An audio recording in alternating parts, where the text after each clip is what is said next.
wabarakatuh. Selamat pagi, salam sejahtera bagi kita semua.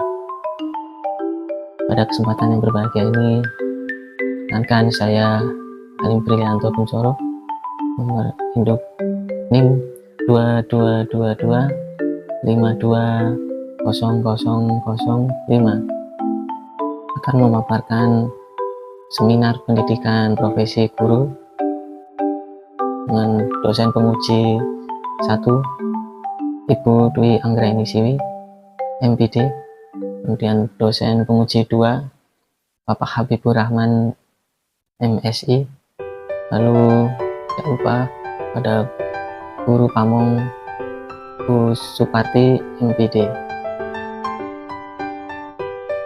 Baik Pak Ibu yang saya hormati, pada materi pertama yaitu pengalaman yang paling bermakna atau best practice selama mengikuti PPG Prajabatan gelombang 2. Saya memperoleh beberapa pengalaman yang paling bermakna, diantaranya 1. Pengalaman pertama adalah mata kuliah CT atau Computational Thinking.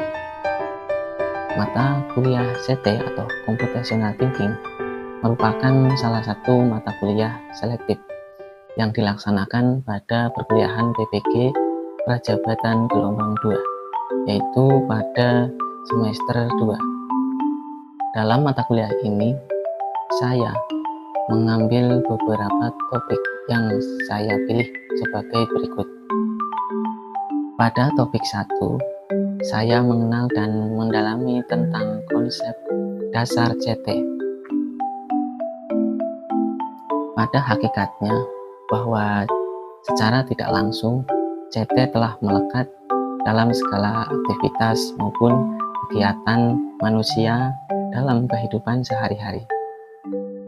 Pentingnya mempelajari CT merupakan suatu keharusan dalam menghadapi tantangan perkembangan zaman, yakni Industri 4.0, VUCA, dan Society 5.0, serta kemajuan paradigma baru dalam pendidikan. Adapun alur atau cara berpikir yang dimaksud dalam Computational Thinking atau CT ini meliputi dekomposisi, pengenalan pola, abstraksi, dan algoritma. Singkatnya, bahwa cara berpikir CT yakni memilah dan memilih bagian terpenting atau fokus masalah, kemudian mendalami pola atau cara kerjanya, lalu menentukan cara terbaik yang dipilih yang dianggap paling efektif dan efisien, dan yang terakhir yakni dapat menyelesaikannya secara sistematis atau terstruktur. Kemudian pada topik 2 yakni Computational Thinking dalam kurikulum. Sejatinya bahwa kurikulum yang ideal ialah dapat memberikan peluang secara mandiri dalam aktivitas pembelajaran atau dalam mengkonstruksi pengetahuan. Dalam hal ini, CT dalam kurikulum juga memiliki beberapa perbedaan CP atau capaian pembelajaran dan ATP atau alur tujuan pembelajaran. Kompleksitas capaian yakni fase A hingga C. Selanjutnya pada topik 3, Computational Thinking dalam problem solving. CT yakni menyelesaikan permasalahan literasi membaca, matematika, sains. Kemudian mengenal CT berupa jenis soal bisa, tugas, dan AKM yang mengimplementasikan CT.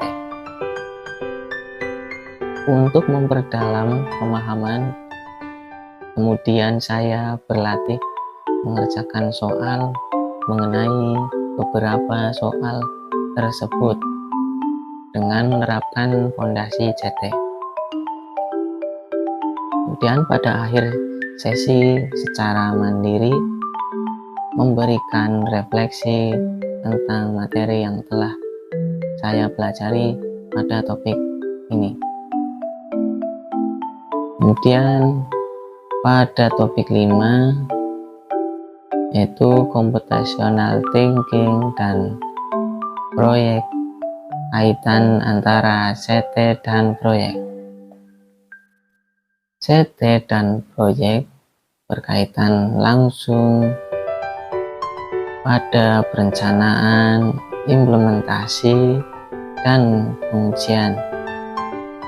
Integrasi CT dalam proyek di sekolah dapat dilakukan dengan model pembelajaran Problem Based Learning atau PBL dan Project Based Learning atau PJBL.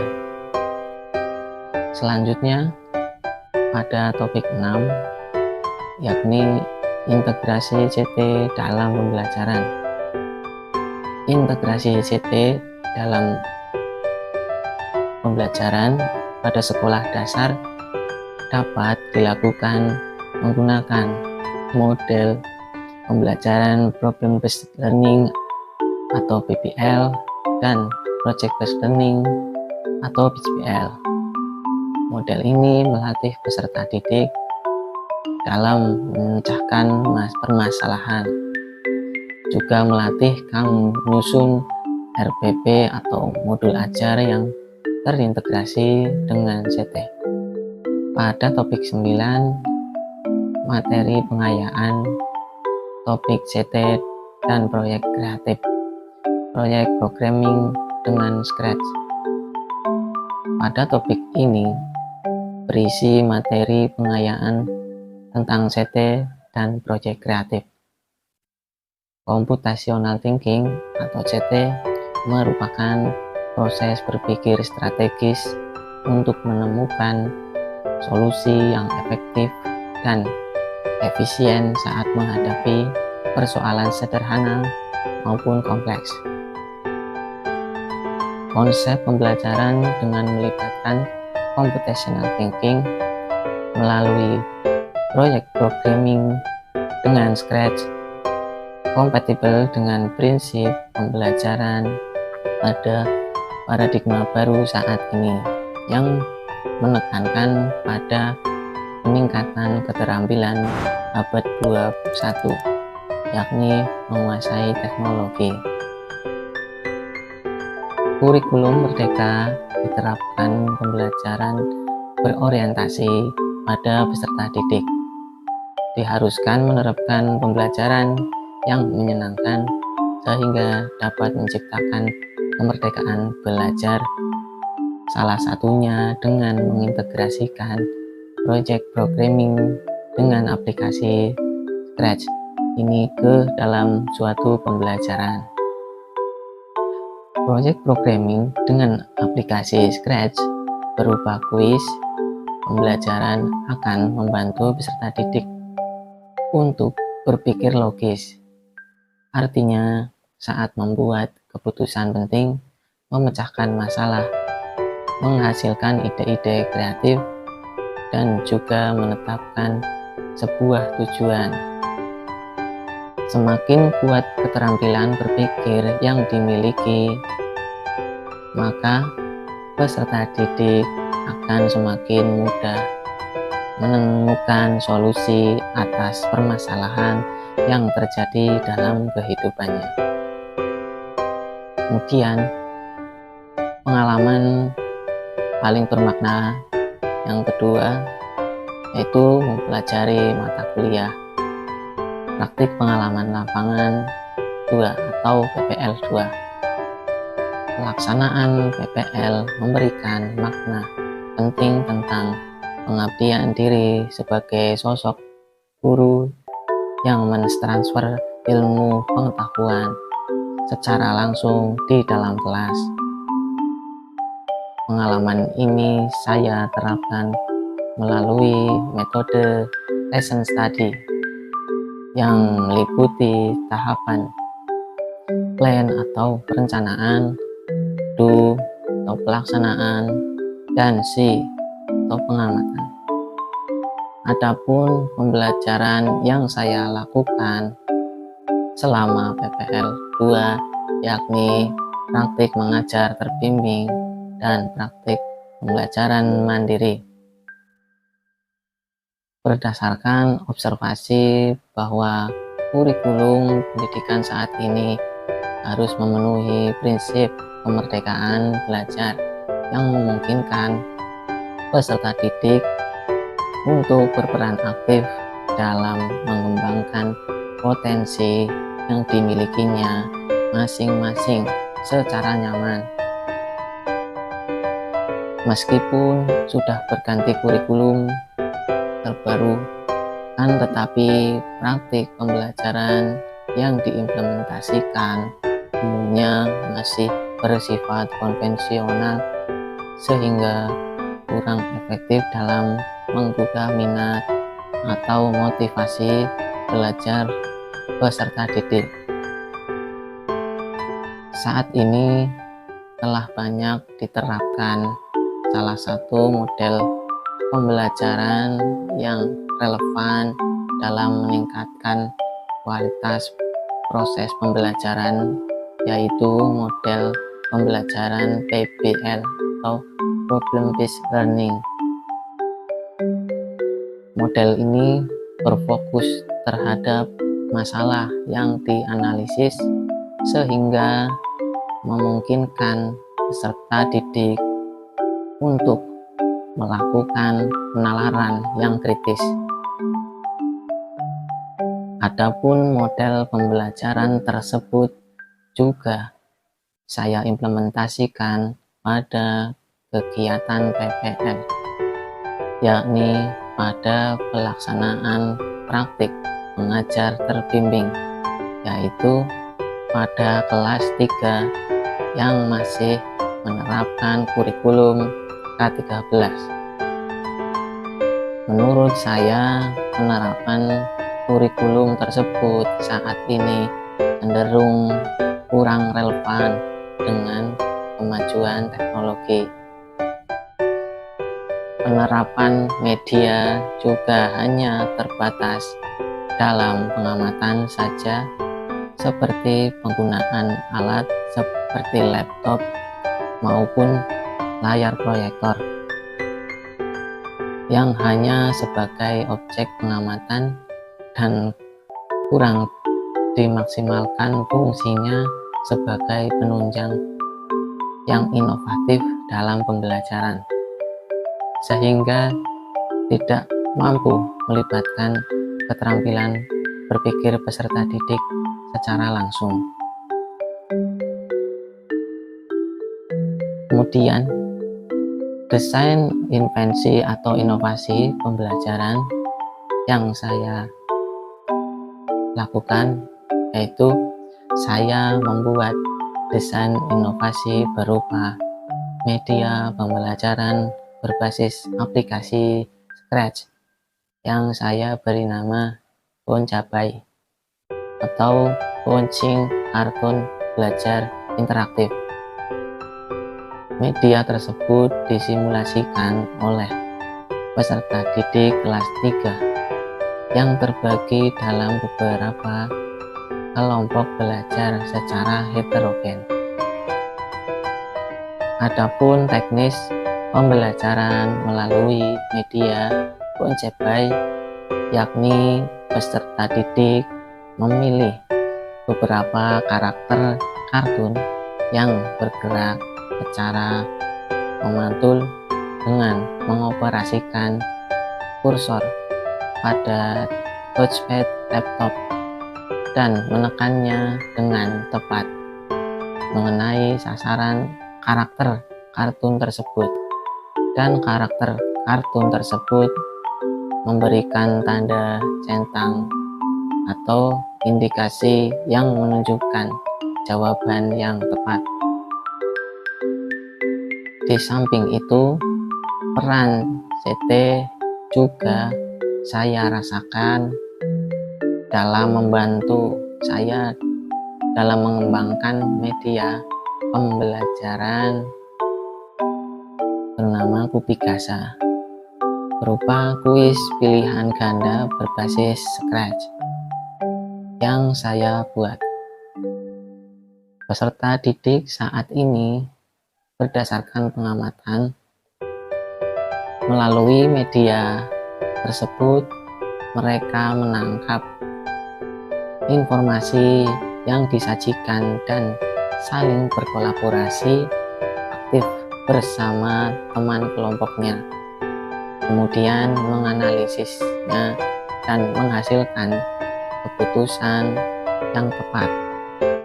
Adapun pemilihan media tersebut didasarkan pada pengamatan saya selama kegiatan PPL, yakni aktivitas belajar peserta didik yang masih tergolong rendah dan penggunaan metode model pembelajaran yang konvensional, sehingga mengalami kesulitan dalam mengkonstruksi pengetahuan.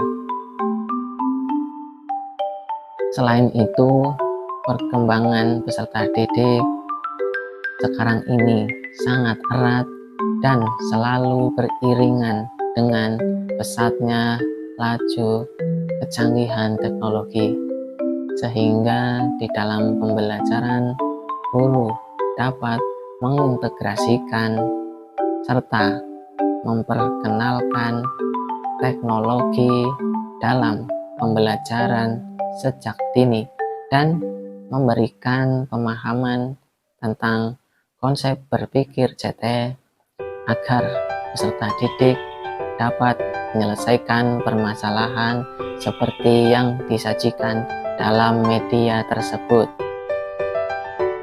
Selanjutnya, berdasarkan hasil pengalaman, makna, dan desain inovasi, saya memaparkan rencana tindak lanjut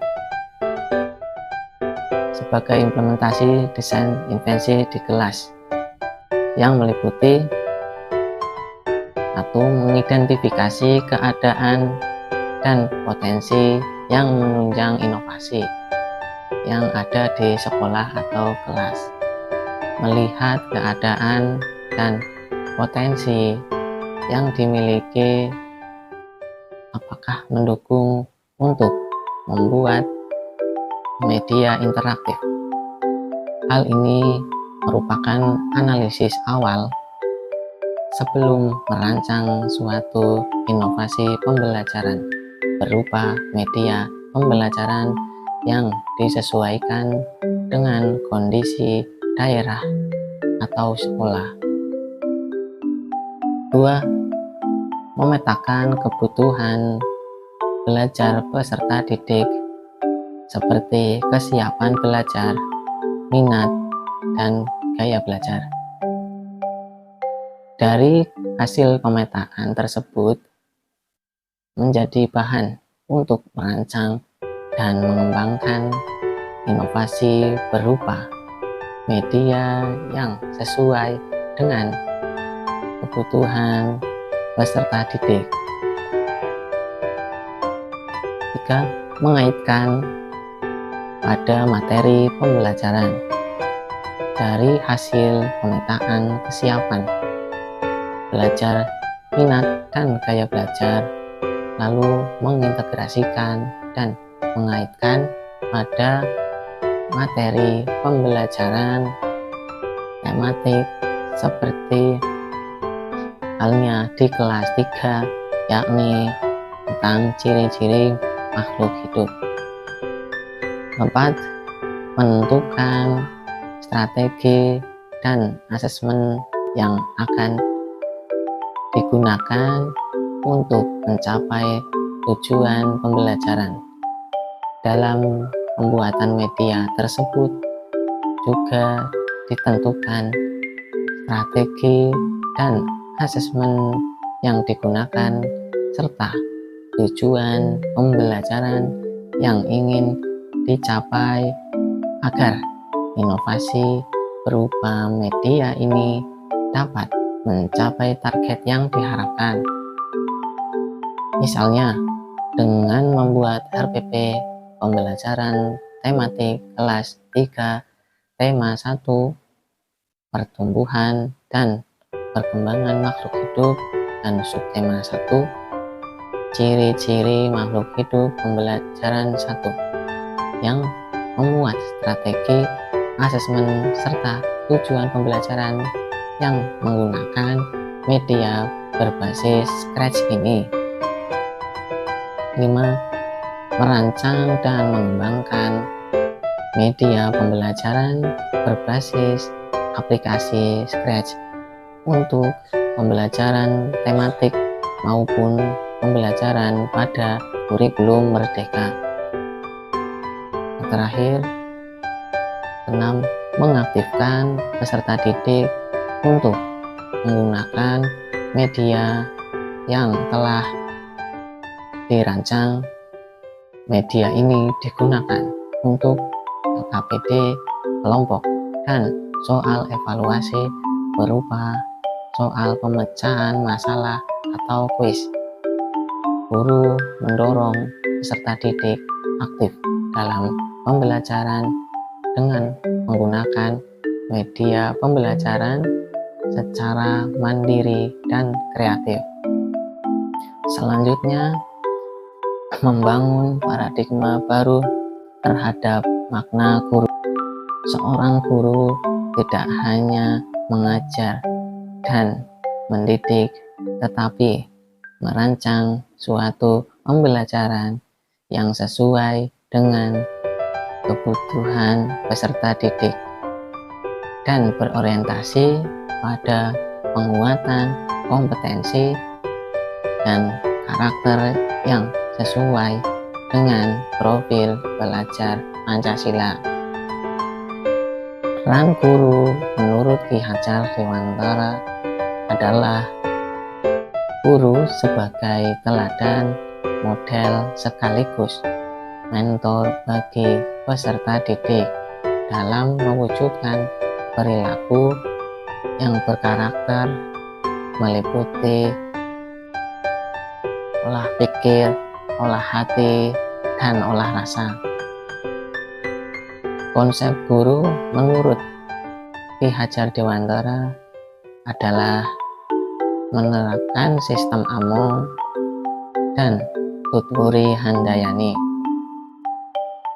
Adapun paradigma baru tentang makna guru yang lainnya adalah sebagai berikut. 1. Guru sebagai pengajar dan pendidik.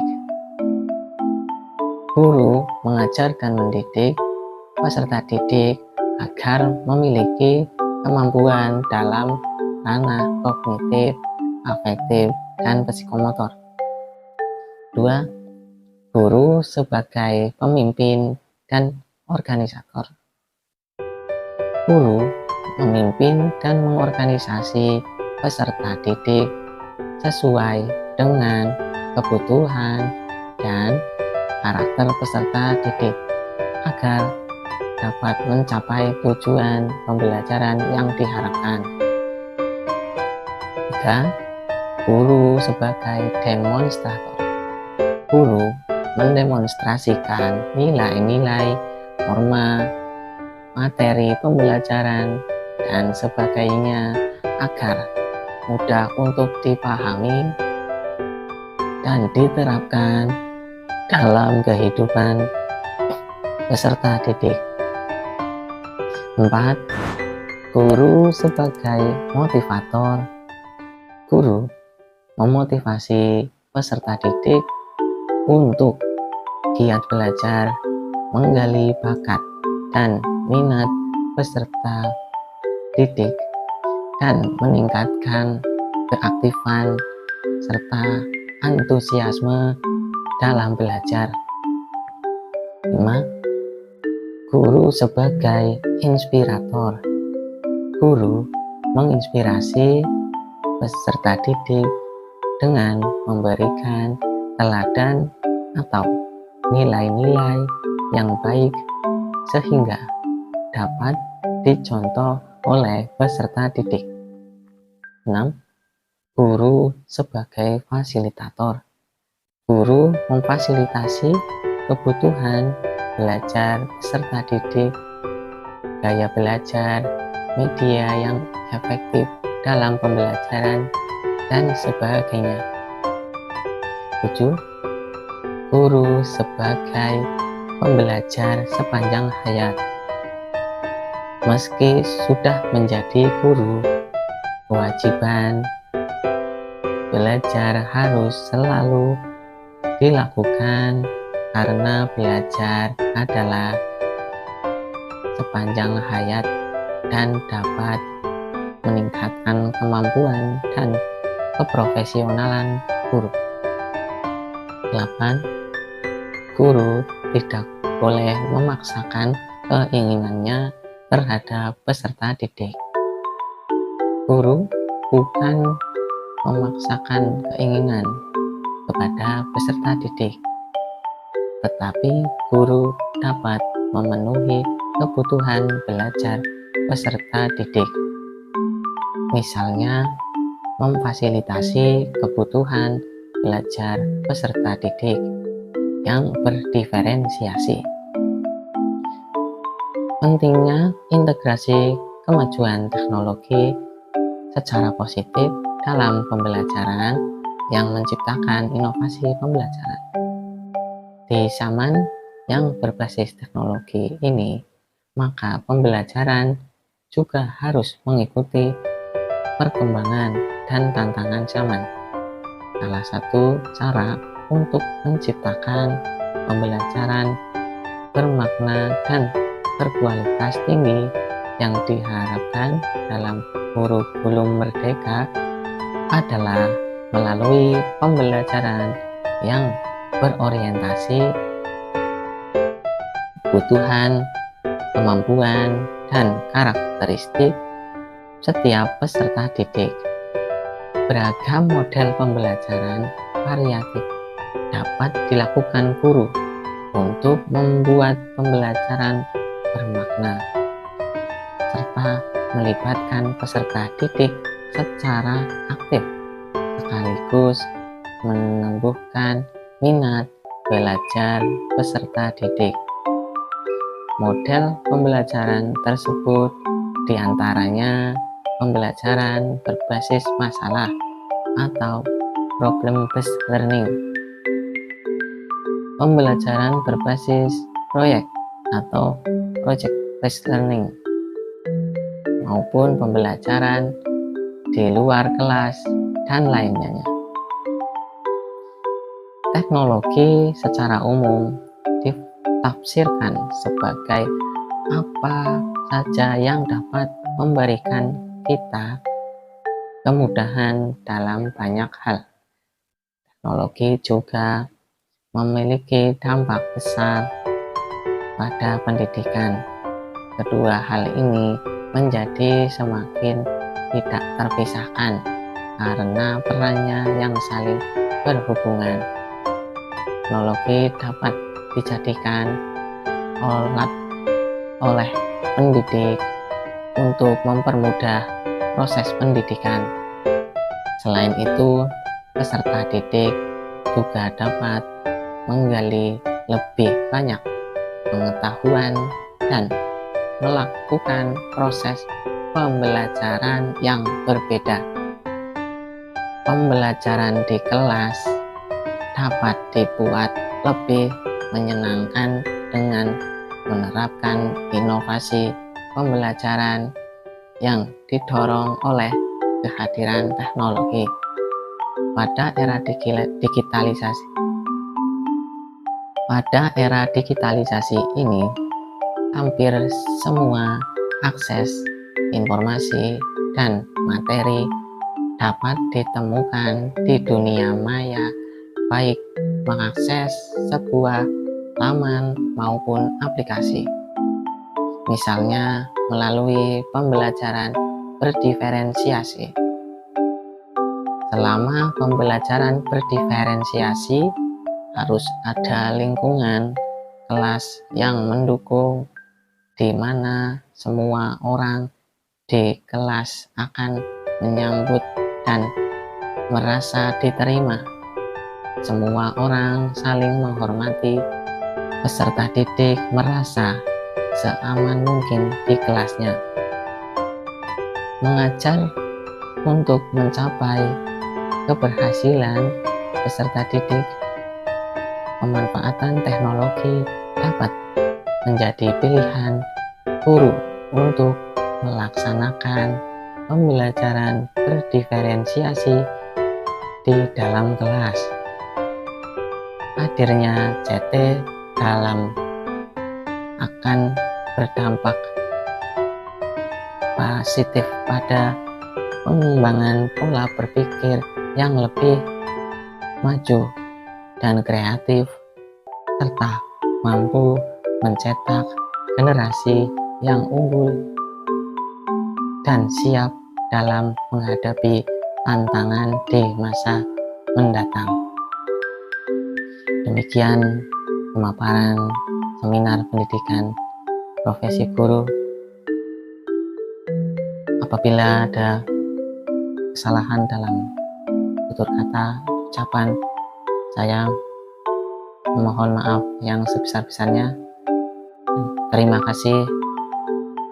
Selamat pagi. Wassalamualaikum warahmatullahi wabarakatuh.